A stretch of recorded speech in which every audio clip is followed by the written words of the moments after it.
Sabe quando você começa a ler uma coisa demais, ou você passa a decorar uma coisa demais, que você chega a um ponto em que você se sente acostumado ou ambientalizado com aquilo que você tanto passou a ter contato?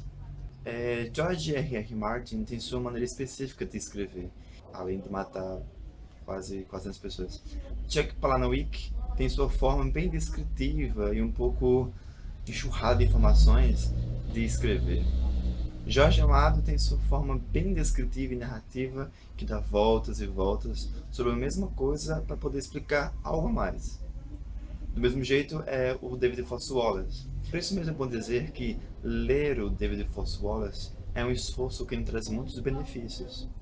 Hoje eu digo que ler o Graça Infinita está mais para, não um desafio, mas sim uma construção, tanto da leitura que eu faço como de mim mesmo como leitor.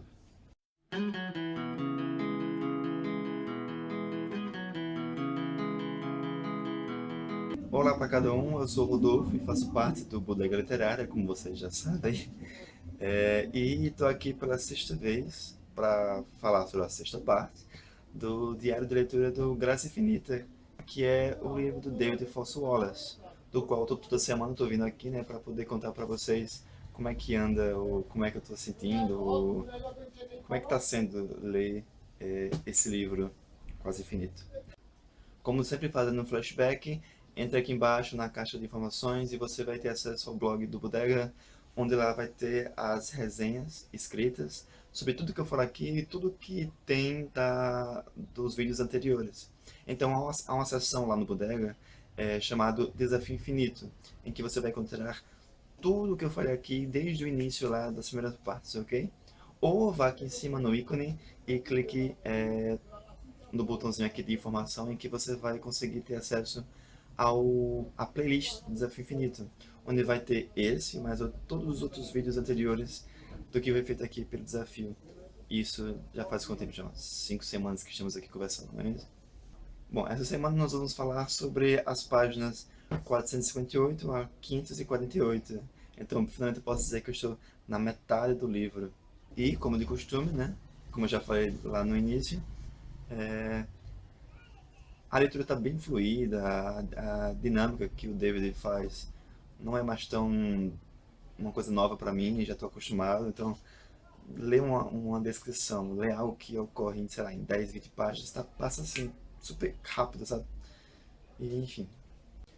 Bom, mas vamos dizer o que aconteceu no livrinho essa semana, que foi basicamente o quê? A gente vai andar um pouquinho lá pela casa Ennet, vai descobrir um pouco mais sobre o Evo Incandensa, vamos descobrir mais sobre o que é o cartucho do Graça Infinita, como é que está sendo a operação dos AFR para conseguir essa fita e mais alguns detalhes.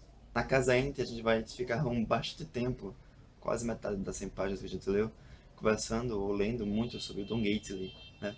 Então a gente vai descobrir um pouco mais sobre ele, como por exemplo, que ele participa muito da casa Ennet, que além disso ele tinha outro emprego para conseguir pagar algumas coisas que ele fez no passado. Então ficou meio que a gente descobre, como eu já disse anteriormente, que o Gately é o alicerce do núcleo da casa Ennet. Então ele praticamente faz tudo de lá, tanto nas questões operacionais, como também nas questões de conselho, de conversar com outras pessoas e tudo mais. Então chega um momento em que o Gately fala muito sobre suas lembranças, de como foi sua infância, como era seu pai, sua mãe, como foi sofrer com ambos, etc, né? E ele fala muito sobre a questão religiosa, né? Em que há o plano didático do AA, que é dos Alcoólicos Anônimos, é praticamente você se concentrar numa divindade para poder conseguir inspiração, para não seguir a mesma vida de antes, ou seja, para não cair no mundo das drogas novamente.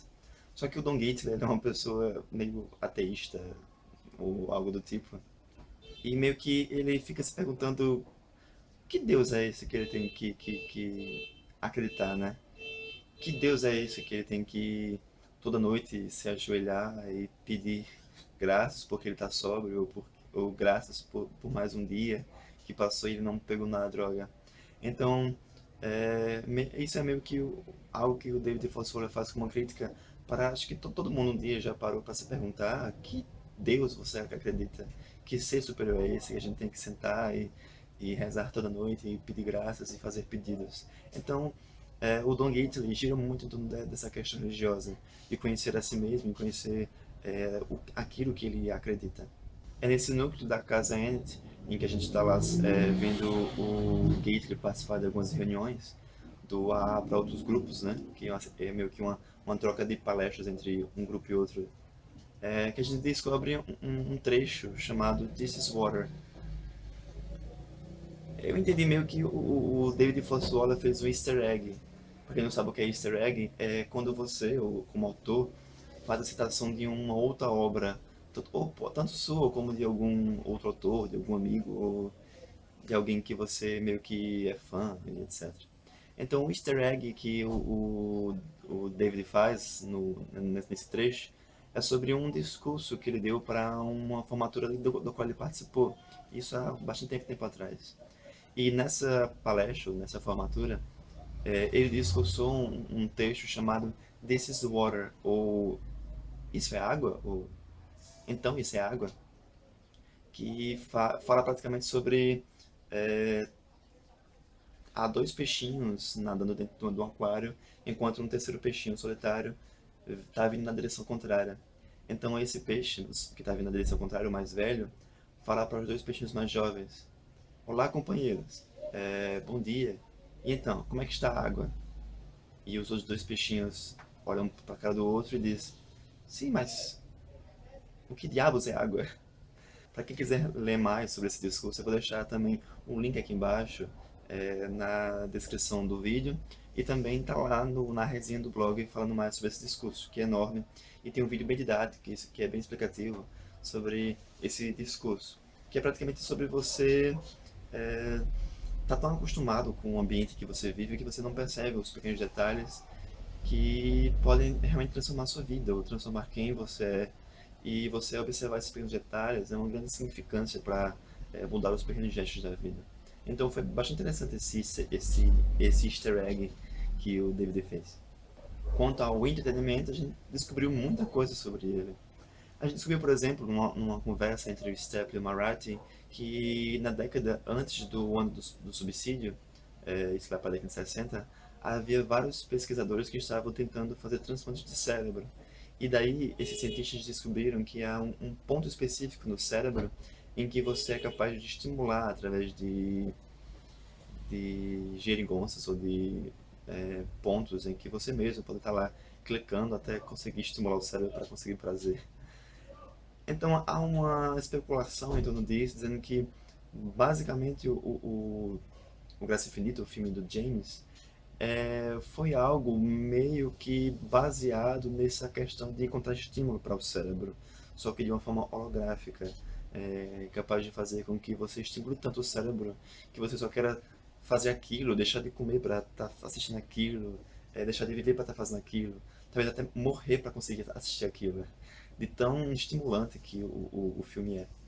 Então a gente já sabe então basicamente que os AFR estão tentando capturar esse vídeo, já tem posse desse vídeo para usá-lo como arma contra a população nanita. Aí há uma parte em que é narrada a ação dos AFR, que é quando a gente tá lá no subúrbio, ou no recôncavo, né, numa loja bem pirata de cartuchos, em que vários cadeirantes invadem essa loja,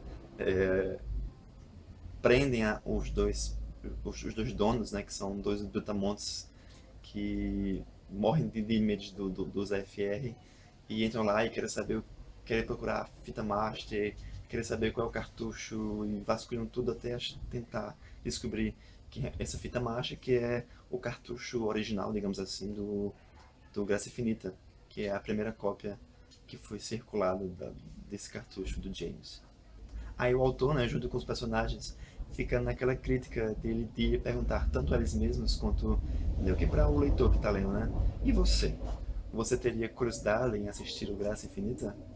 Você teria capacidade de assistir ao entretenimento e não sair prejudicado com isso? Há um trecho bem específico que muitas pessoas não descobriram de quem é que se trata os personagens, mas quando a gente lê, a gente vê que ele fala muito em Jin, então a gente sabe que é realmente uma cena entre, novamente, né, uma cena entre o James com o pai e a mãe. E essa cena retrata basicamente quando o pai do James tá lá no quarto dele, né, tomando suco de tomate, e senta na cama e de repente essa cama range. E só ele consegue escutar esse rangido da cama. E ele vai lá pedir para o James, né, para pedir para o filho, para ajudá-lo a trocar o colchão do lugar, porque o barulho é irritante, mas só que só ele percebe aquele rangido. Então é muito engraçado a cena como foi trocar esse colchão de um lado para o outro, é, explicando lá como foi ter todo o processo matemático para poder mudar o ângulo do colchão, enquanto a mãe só ficava fumando e observando os dois fazerem isso. E assim, e é muito peculiar a forma como o David consegue narrar as relações entre pai e filho, entre a família, né? Outro caso, por exemplo, é do da Avril, né? A gente conhece um pouco mais sobre a Avril, em que o Hal foi chamado para receber uma bronca, né? Porque ele participou do Eccleston no capítulo passado, né? Que houve uma confusão total. E ele tá lá esperando ser chamado pelo Charles, pelo CT, enquanto do nada a Ever aparece e meio que sente pena do Hal por ele estar passando fome tanto tempo esperando lá. Então ela tira uma maçã do bolso e dá pra ele. Então a gente percebe o seguinte, que a Ever é um pouco bipolar, porque ela é um pouco afastada da família, né, assim, meio longe, ou são os filhos que são afastados dela, mas ao mesmo tempo ela é muito preocupada.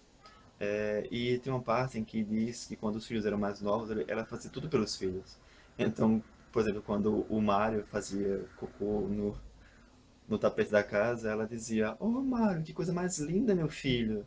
Tipo, passar a mãozinha na cabeça e fazendo que tudo fosse bonito, sabe? Tudo, ah, ok, então vamos viver a vida, me passa manteiga. E então acho que essa relação entre ela explica um pouco por que dos filhos ser tão separados dela, né?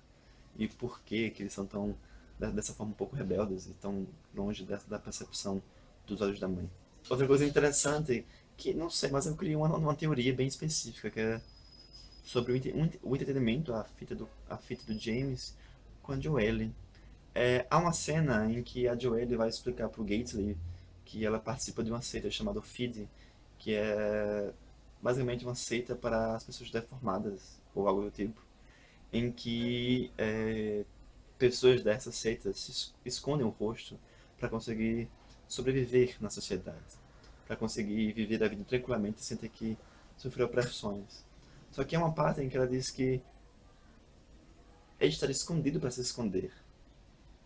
Então ela sempre anda agora para cima e para baixo com um véu no rosto, cobrindo é, sua face, né, para que ninguém possa ver. Aí o Gately questiona ela por que ela usar aquele véu e tudo mais. A explicação dela é muito lógica e eu não vou dizer, né, porque você tem que ler para tentar saber o que é. Mas essa explicação dela, que é basicamente porque ela quer esconder a beleza dela, que é tão bonita, né, que é capaz de provocar reações nas pessoas. Mas eu fico me perguntando se será que a Cia, a cantora Cia, não teve alguma influência com David Foster Wallace para seguir essa dica de se esconder? Então, basicamente é isso. É o que rolou nessas 100 páginas dessa semana, né, do Graça Infinita. A gente vai ler mais 100 páginas na próxima semana, eu vim aqui novamente. É, e não deixe também de conferir a resenha por escrito que há lá no blog, além das resenhas de outros livros que sempre rola, os lançamentos nacionais e também a parte exclusiva que é, por exemplo, romance, Falsos Úmidos, que eu sou autor e quero que vocês conheçam também, que vocês devem passar por lá e leem. Até hoje já tem 13 capítulos prontos, então é só vocês entrarem lá e conhecerem um pouco mais. Bom, como prometido, eu falei um pouco mais sobre como foi dado o diário de leitura, como eu criei ele, como eu me organizo, como eu faço minhas anotações, como eu faço as marcações no livro, e não só para o Graça Infinita, mas eu acho que a explicação de como eu faço um diário de leitura serve também para você que queira falar para outros livros que vocês queiram fazer. Então, esse post específico sobre foi feito o diário de leitura está lá no blog, está o link aqui embaixo, então vocês vão poder ler. Então lá basicamente eu falo sobre essa divisão e minha organização. Então não deixe de conferir, ok? Siga a gente no Facebook, no Twitter, sempre passe no site. Se inscreva no canal também para você saber mais sobre os próximos lançamentos das outras partes do Desafio Infinito. Eu também estou pensando em fazer resenhas sobre alguns livros específicos para postar aqui no YouTube. Então assine para vocês conferirem e sempre estarem por dentro das coisas que acontecem, ok? Então, joinha se você gostou. Até a próxima semana e beijo para todo mundo. Tchau.